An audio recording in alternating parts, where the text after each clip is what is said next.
안녕하십니까? 오늘은 그 거룩이란 주제로 한번 말씀을 드려볼까 합니다. 두 번에 걸쳐 말씀드릴 건데요. 그 전에 먼저 이제 말씀드릴 게 있는데, 오늘 나가는 이 동영상이 30번째입니다. 하나님의 은혜로 여기까지 오게 되었죠. 이렇게 일천하지만 여기까지 올 수 있게 된 것은 정말 하나님의 능력, 지혜, 은혜인 것은 말할 것도 없고요.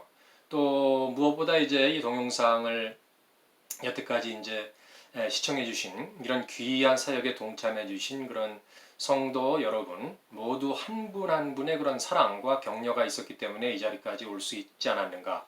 이제 저는 그렇게 생각을 하는 겁니다. 다시 한번 이 자리에서 감사의 말씀을 전하고요. 계속 성원해 주셔서 사랑으로 이끌어 주시리라 저는 믿습니다. 감사합니다. 어느 날 제가 히브리서 12장 14절 말씀을 이제 묵상하게 되었습니다. 모든 사람과 더불어 화평함과 거룩함을 이루라. 이것이 없이는 아무도 주를 보지 못하리라. 이런 말씀이었습니다. 본문 말씀 중에 보다가 이것이라는 단어가 있는데 이것이 과연 무엇일까? 찾아보니까 이제 거룩함을 지칭하고 있었습니다. 그러니까 거룩함 없이는 아무도 주를 보지 못한다. 주님을 볼 수 있는 곳은 하나님 나라인데 그러면 거룩 없이는 하나님 나라에 들어갈 수 없다. 이런 결론이 나오는 말씀인 것 같았어요. 그래서 그 의미를 깨닫는 순간 저는 충격이다 이런 생각을 좀 했었는데, 왜냐하면은 제가 이제 거룩하고 어울리지 않다는 생각을 많이 했기 때문이 아니었나, 이제 그런 생각이 드는 거죠. 그래서 이게 내가 거룩한가? 거룩이 뭐지? 이제 이런 생각을 하게 되었고 묵상을 하게 이제 시작하게 된 동기가 된 겁니다. 거룩이란 그럼 무엇일까? 성경에서 거룩이란 걸 뭐라고 말씀하고 있는 것일까? 예전에 제가 어떤 모임에서 거룩한 채 하지 맙시다 이런 말씀들을 하는 것을 제가 이제 들은 적이 있어요. 그 이야기의 의미가 뭐며 왜 그런 말을 하는 것일까? 이제 이런 생각을 제가 해본 적이 있습니다. 우리가 알고 있지만 거룩이라고 하는 것은 사랑과 더불어 하나님의 그 본체적인 속성 아니겠습니까? 대표적인 성품 아니겠습니까? 왜냐하면 하나님께서는 본인 자신이 거룩하다라고 베드로전서 1장 16절에서 말씀하고 있습니다. 내가 거룩하니 너희도 거룩하라. 그리고 이제 어떻게 보면은 그 정의라고 할까요? AMP 성경에서 보면 그 거룩이라고 하는 것이 더러움이나 그 죄와의 분리됨이라고 이제 설명이 되어 있습니다. 그러니까 죄가 없고 깨끗한 상태라 이런 얘기죠. 그리고 또 다른 중요한 의미가 하나님을 위해 구별된 상태다. 하나님의 선하신 목적과 뜻에 따라 맞게 구별된 상태. 이제 그런 걸 얘기하고 있었습니다. 자, 그렇다고 그러면은 거룩을 대하시는 하나님의 관점은 무엇일까? 그 나와의 관계에서 거룩을 하나님께서는 어떻게 지금 말씀하고 있는가? 라는 것을 제가 이제 한번 또 생각을 하게 되었는데요. 거룩은 하나님의 나에 대한 명령이었습니다. 하나님께서 나에게 베드로전서 1장 16절 조그만 본 것처럼 내가 거룩하니 너희도 거룩하라 라고 말씀을 해 주셨던 겁니다. 하나님은 내가 거룩해져야 된다라고 이제 말씀하는 겁니다. 그 다음에 또 거룩은 나에 대한 하나님의 뜻이기도 했습니다.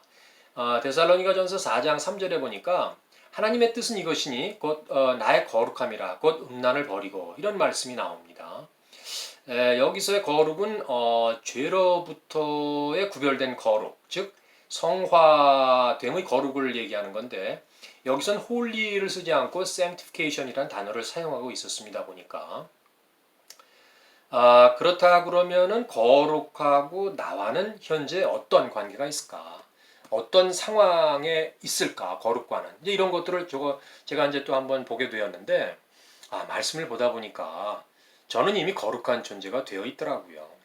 히브리서 10장 10절에서 그렇게 말씀하고 있기 때문에 이제 그 말씀을 제가 믿고 있기 때문에 뭐냐면은 이 뜻을 따라 예수 그리스도의 몸을 단번에 들이심으로 말미암아 우리가 거룩함을 얻었노라.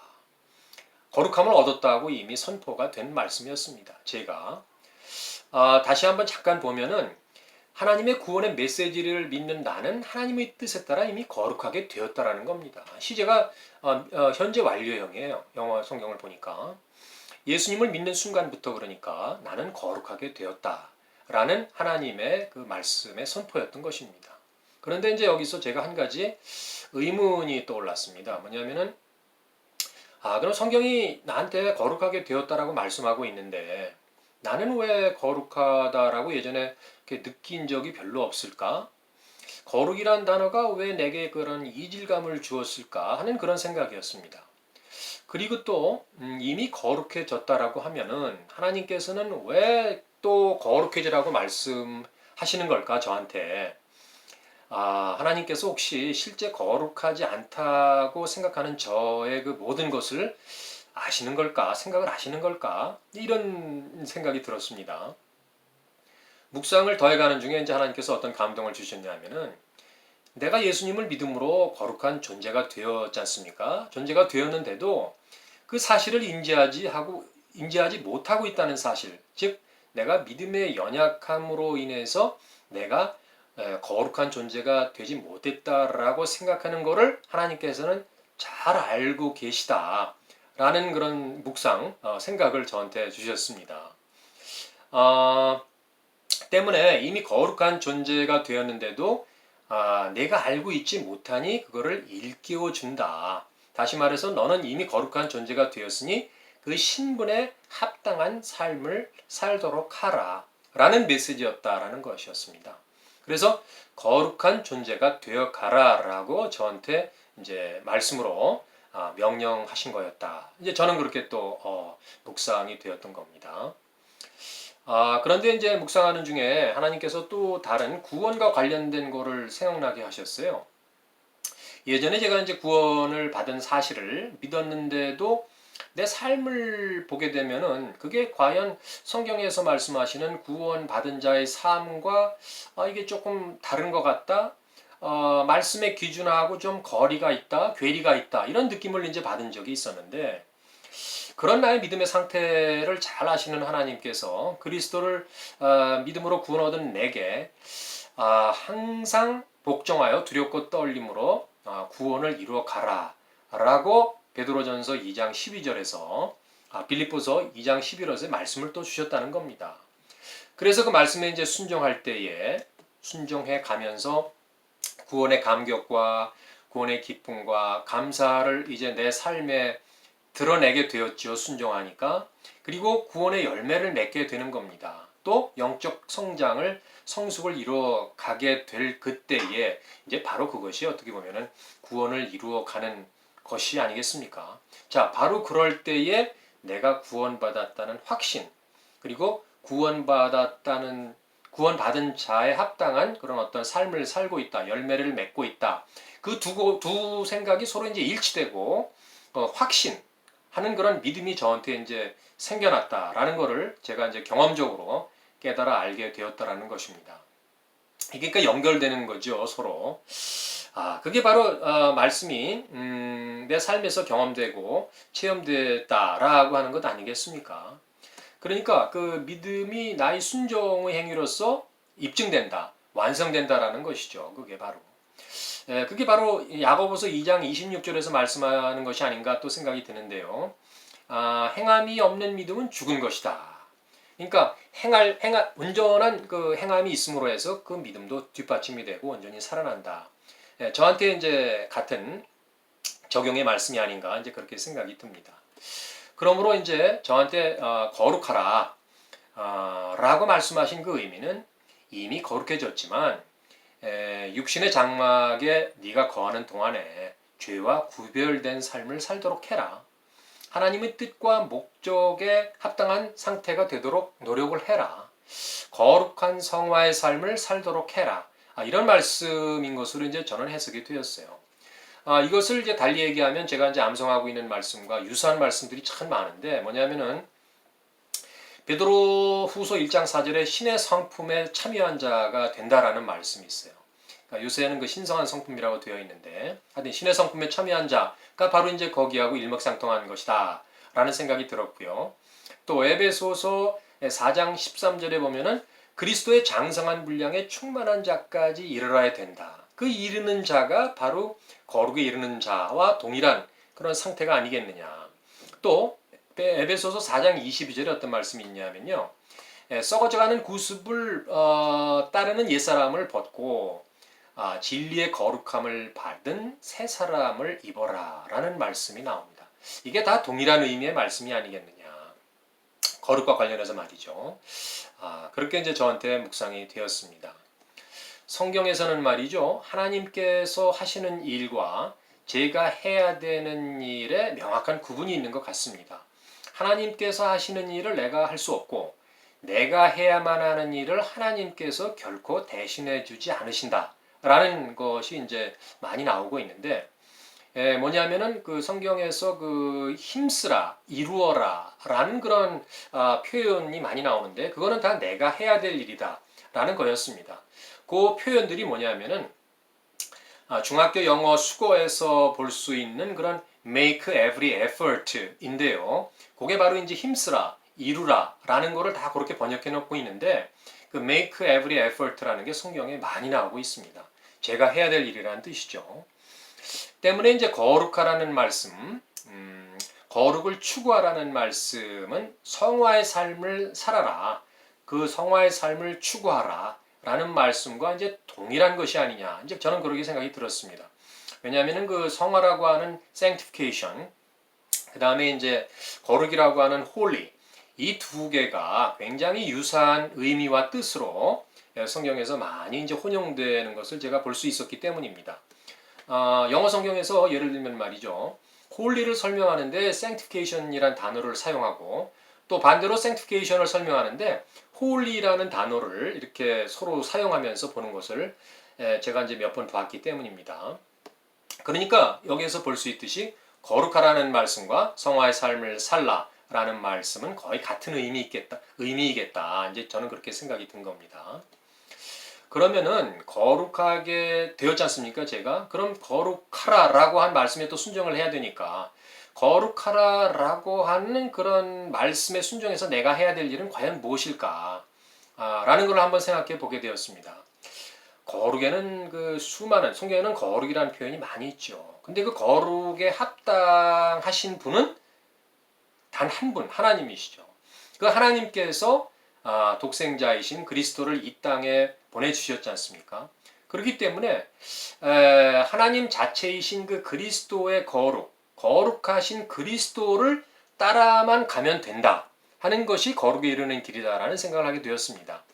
베드로전서 2장 21절 말씀으로도 저한테 이미 주셨어요. 그리스도께서 너에게 본을 끼쳐 그 자취를 따라오게 하셨다. 뭐 여기 고난은 물론 포함되지만 이제 거룩도 저는 포함된다고 생각을 합니다. 결국 내게 있어서 거룩의 가장 중요한 그리고 첫 번째 당 이건 또 중간에 이제 묵상된 건데 죄 문제입니다. 거룩에 이르는 가장 첫 번째 중요한 거는 죄 문제의 해결이다. 죄 문제와의 어떤 그런 해방, 결별만이 성화의 삶으로 가는 첫 번째이자 가장 중요한 단계다. 갑자기 또 죄 문제를 하나님께서 묵상하게 하셨어요. 이런 지금까지 생각했던 것들을 망라해주는 그런 아주 귀한 그리고 간단한 말씀을 제가 오스왈드 챔버스 목사님의 묵상집을 읽다가 하루는 발견하게 되었습니다. 아주 굉장히 요약적으로 말씀을 해주셨더라고요. 뭐냐면은 거룩은 당신의 발걸음이 더럽혀지지 않는 것이다. 또 거룩은 당신의 혀로 더러운 것을 말하지 않는 것이며 거룩은 당신의 머리로 더러운 것을 생각하지 않는 것이다. 이런 것이었습니다. 이게 해석을 해놔서 길지 원문은 짧습니다. 제가 그래서 이제 분명하게 이제 기억을 하고 있는 건데 잠깐 제가 영어로 한마디 해보면 말이죠. Unsullied talking, unsullied thinking, unsullied walking을 하라는 것이었습니다. 그러니까 unsullied라는 뜻이 뭐냐면은 깨끗한, 더럽혀지지 않은 그런 뜻이거든요. 그러니까 unsullied talking을 만약 우리가 예를 들어 보면은 더럽혀지지 않은 말을 해라. 그래서 해석이 당신의 혀로 더러운 것을 말하지 말아라. 라는 그렇게 좀 조금 긴 해석이 되지 않았나 이렇게 생각이 듭니다. 하여튼 그렇게 짧은 글이지만 이 메시지 제가 발견한 그 메시지는 정말 저한테 깊은 감동을 주었고 그 여운이 꽤 길게 오래 이제 갔습니다. 왜냐하면은 가만히 생각해 보면은 그 지금 말씀하신 세 구절이 결국은 거룩하신 예수님께서 이 땅에서 계셨던 그 모습을 표현한 것이 아닌가 이제 저는 그렇게 생각이 들었기 때문입니다. 한편 또 그것은 어떻게 보면은 이 땅에서 제가 따르고 실천해야 될 마음과 생각의 어떤 지침이 아니겠느냐. 그러니까 순종을 해야 될 것이 아니겠느냐. 이제 그런 생각을 저한테 주는 겁니다. 순종을 하고 있는데 그 중에서 한 가지 이제 예를 들어보면은 더러운 말 피하는 건데요. 더러운 말 피하는 것은 우리 크리스천한테 너무 당연한 거 아니겠습니까? 근데 이제 하나님께서 이 생각과 이제 이렇게 더불어서 저한테 주신 그 감동은 뭐냐면은 남의 일에 참견하지 말아라. 남의 일에 참견하는 게 주로 말로써 되는 거 아니겠습니까? 베드로전서 4장 15절에 무슨 말씀이 있냐면은 너희 중에 누구든지 살인이나 도둑질이나 악행이나 남의 일에 간섭하는 자로 고난을 받지 말아라. 이런 말씀이 나옵니다. 하나님께서는 남의 일에 간섭하고 참견하는 일을 말이죠. 살인이나 도둑질과 같은 그런 악행의 반열에 놓으실 정도까지 싫어하시고 미워하신다라는 것을 이제 제가 알게 되었습니다. 자, 그러면 말이죠. 구체적으로 예수님을 닮아가는 것, 거룩으로 가는 것을 제가 어떻게 실천해야 될 거냐, 구체적으로. 뭐를 구체적으로 해야 될 거냐를 생각을 해봤습니다. 위 말씀과, 방금 본 그 말씀과 이제 이렇게 결부시켜서 볼 적에 말이죠. 그랬더니 결국은 저한테 이제 생각되는 거는 예수님께서 하셨던 거를 나도 하는 거죠. 그리고 예수님께서 하지 않으셨던 거를 저도 하지 않으면 된다. 라는 그런 간단한 생각이었습니다. 다시 얘기하면은 예수님께서 생각하셨던 거 저도 하고 생각하지 않으셨던 거 저도 안 하는 겁니다. 말씀하신 거 하고 안 하셨던 거 저도 안 하는 것이고 행동하신 것이 있다면 그대로 하고 안 하셨던 거라면 저도 행동하지 않는다. 이런 것이었습니다. 얼마나 간단합니까?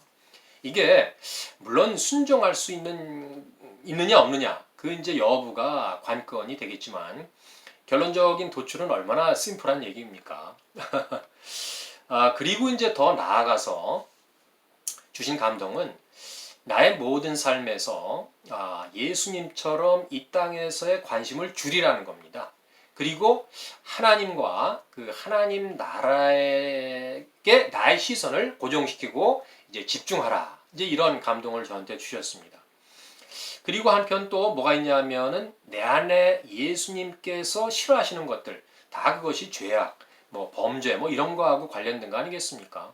이제 그런 것들을 내 안에서 없이 하고 제거해야 된다. 그건 물론 이제 저도 그렇게 해야 되겠지만 하나님의 능력, 은혜를 간구할 적에 하나님께서 하나 둘 제거해 주시는 것을 제가 이제 경험하고 있다고 말씀드렸죠.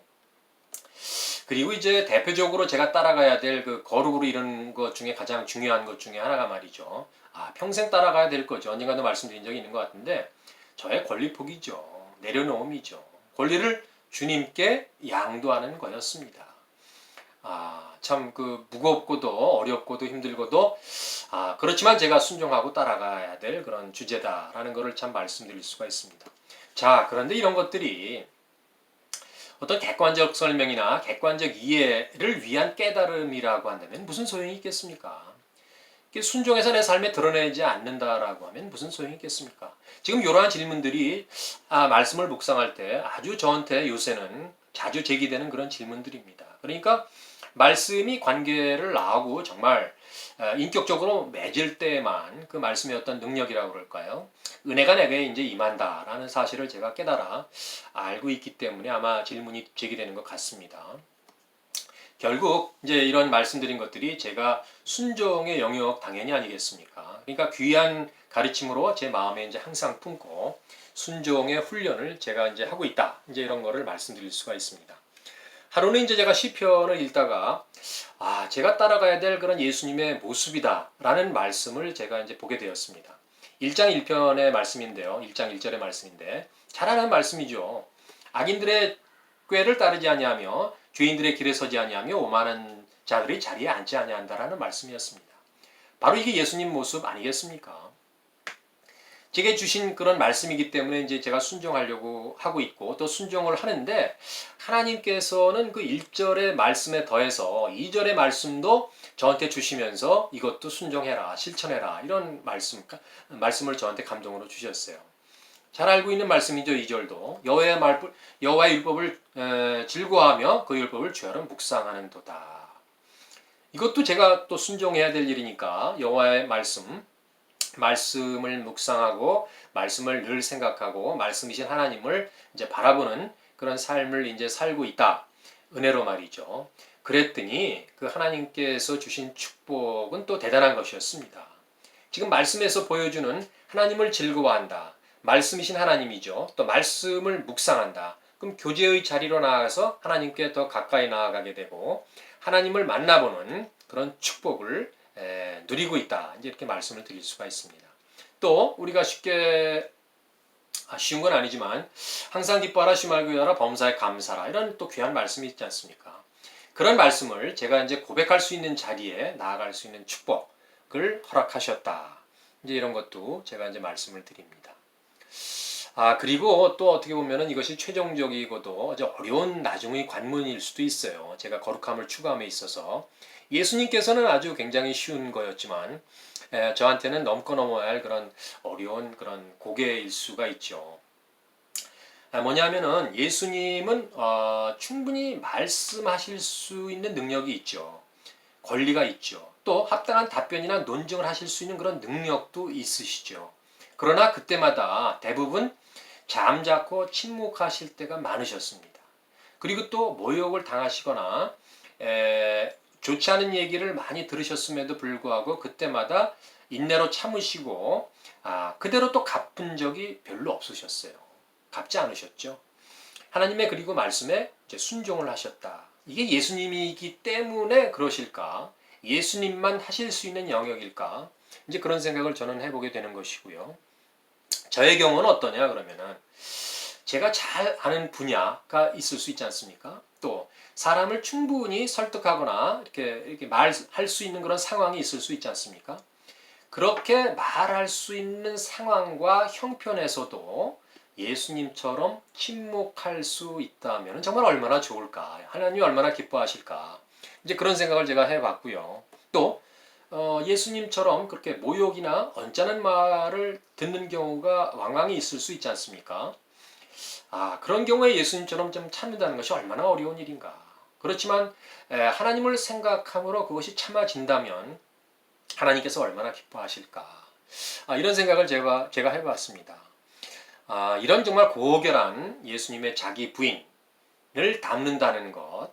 이런 거는 정말 추구하기가 정말 어렵고 힘든 관문이지만 이것도 분명히 순종의 영역이다. 라는 것을 제가 알고 있죠.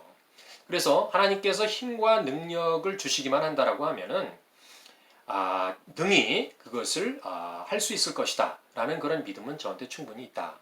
라는 것을 말씀드릴 수가 있습니다. 결론적으로 이제 깨닫고 보니까 주님을 닮는다라고 하는 것은 주님이 내 안에 계셔서 자신의 사랑과 어떤 그 거룩을 나를 통하여 드러내는 것이다. 곧 예수님의 그 거룩을 내 삶에서 드러내는 것이다. 이제 저는 그런 걸 깨닫게 되었습니다. 그것이 곧 이제 하나됨, 예수님과 일치됨이 아니겠느냐. 하나됨을 내 안에서 나타내는 것이다. 라는 것이 이제 저한테 깨달아졌습니다. 그런데 말이죠. 하나님께서 이 모든 것을 깨달아 알게 하시는 가운데에 성령님의 도우심으로 조금씩 그렇게 순차적으로 맛보게 하는 그런 놀라운 하나님의 은혜가 저한테 이제 임하고 있다. 조금씩 말씀드렸지만 전체적으로도 다 임하고 있다. 라는 것을 정말 말씀드릴 수가 있습니다. 아까 왜 제가 초반부에 거룩한 채 하지 맙시다 라는 그런 얘기를 했지 않습니까? 정말 거룩하지 하지 맙시다 라는 말은 하지 말아야겠다. 반면 교사로 삼아야겠다 라는 생각이 이제 저한테 묵상을 하고 나서 들었습니다. 왜냐하면 그렇게 긍정적이지 않은 표현은 거룩하신 하나님의 어떤 그 성품과 역행되는 것이기도 하고 또 내가 거룩하니 너희도 거룩하라 라고 하는 하나님의 뜻에도 맞지 않는 것이지 않겠느냐. 또 거룩하라 라고 하신 그런 어떤 하나님의 명령이 있지 않습니까? 저한테. 그런 명령에 순종하지 않는 거죠. 순종하지 않으면 불순종이고 불순종했다라고 하는 것은 불순종의 죄를 범한다 이미. 그거 아니겠습니까? 이제 그런 생각까지 이제 묵상이 되었다라는 걸 말씀드릴 수가 있습니다. 그리고 이제 묵상 중에 주신 하나님의 감동은 또 뭐였냐면은 그것도 중요한 거죠. 하나님께서 이제 내게 은혜로 이제 어떻게 거룩해진다, 거룩해져야겠다 그렇게 이제 제가 결단을 할 때가 있지 않았겠습니까? 있었습니다. 그때 이제 하나님께서는 매우 기뻐하셨죠. 그리고 내가 성화의 삶을 살 수 있도록 또 예수님을 닮아갈 수 있도록 예수님을 닮는 그런 삶을 살 수 있도록 능력과 지혜와 힘을 주시는 하나님이셨다라는 것을 제가 깨달아 알게 되었다는 것입니다. 그러니까 우리가 그런 소원의 마음을 주시는 것도 물론 하나님이시지만 그런 은혜와 소원의 마음에 힘입어서 내가 그런 결단을 하게 되면 하나님께서 가만히 있지 아니하시고 능력과 지혜를 주셔서 하나님이 원하시는 방향으로 인도해 나가신다라는 것을 저는 깨닫게 되었다는 겁니다.